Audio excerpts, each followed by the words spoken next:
కాదని చెప్తున్నా చంద్రబాబు నాయుడు గారికి. అనకాపల్లి కార్యకర్తల మనోభావాలు దెబ్బతీయొద్దు, దెబ్బతీస్తే ఛాలెంజ్ చేసి చెప్తున్నా. అనకాపల్లి టీడీపీలో ముసలం మొదలైంది. మాజీ ఎమ్మెల్యే తెలుగుదేశం పార్టీ సీనియర్ నేత పీలా గోవింద సత్యనారాయణకు అనకాపల్లి టికెట్ కేటాయించకపోవడంపై ఆయన అనుచరులు తీవ్ర ఆగ్రహం వ్యక్తం చేస్తున్నారు. గోవింద్ గారి మోహన్ చూసి మేము ఉన్నాం. అలాంటి వ్యక్తికి ఈ రోజు ఏం చేసింది పార్టీ అని అడుగుతున్నాం. పొత్తులో భాగంగా జనసేన పార్టీకి అనకాపల్లి నియోజకవర్గాన్ని కేటాయించారు. ఆ పార్టీ తరపున మాజీ మంత్రి కొణతాల రామకృష్ణ పేరును చంద్రబాబు సమక్షంలో పవన్ కళ్యాణ్ ప్రకటించారు. దీంతో ఇప్పటి వరకు అనకాపల్లి ఎమ్మెల్యే సీటు తనదే అని భావించిన పీలా గోవింద సత్యనారాయణ తీవ్ర నిరాశకు గురయ్యారు. ఇక ఆయన అనుచరులైతే తీవ్ర ఆగ్రహానికి లోనవుతున్నారు. చాలా కరెక్ట్ కాదని చెప్తున్నా చంద్రబాబు నాయుడు గారికి. అనకాపల్లి కార్యకర్తల మనోభావాలు దెబ్బతీయొద్దు, దెబ్బతీస్తే ఛాలెంజ్ చేసి చెప్తున్నా. అనకాపల్లి సీటును టీడీపీకే కేటాయించాలని, పీలా గోవింద సత్యనారాయణను అభ్యర్థిగా ప్రకటించాలని డిమాండ్ చేస్తున్నారు. అధినేత చంద్రబాబు నాయుడు తీసుకున్న నిర్ణయం సరైంది కాదని, పీలాకు అనకాపల్లి టికెట్ ఇవ్వకపోతే పరిణామాలు తీవ్రంగా ఉంటాయని హెచ్చరిస్తున్నారు. అయితే కార్యకర్తలను పీలా శాంతింపజేశారు. అచ్చెన్నాయుడు తనకు ఫోన్ చేశారని, తొందరపడి ఎలాంటి నిర్ణయం తీసుకోవద్దని నారా లోకేష్ చెప్పారని కార్యకర్తలకు నచ్చజెప్పారు.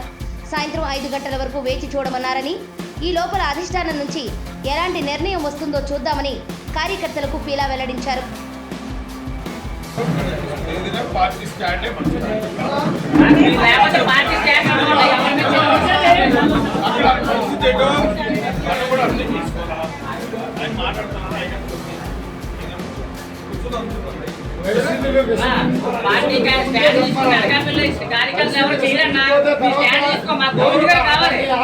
దీంతో సాయంత్రం 5 గంటల తర్వాత ఏమవుతుందో అనే టెన్షన్ అనకాపల్లి రాజకీయ వర్గాల్లో ఉంది.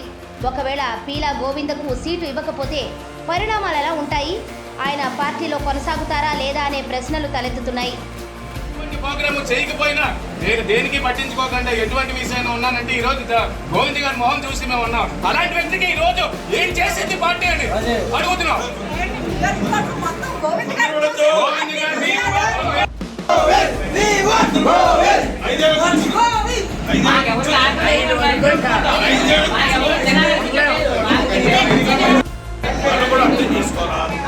ఆయన మాట్లాడుతున్నారు. ఆయన ఫోన్ చేసి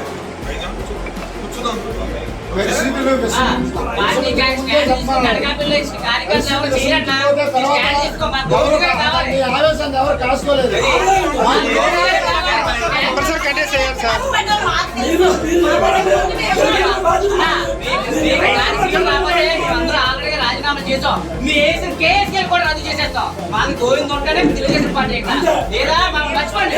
మీరు చెప్పేది చెయ్యం. మాకు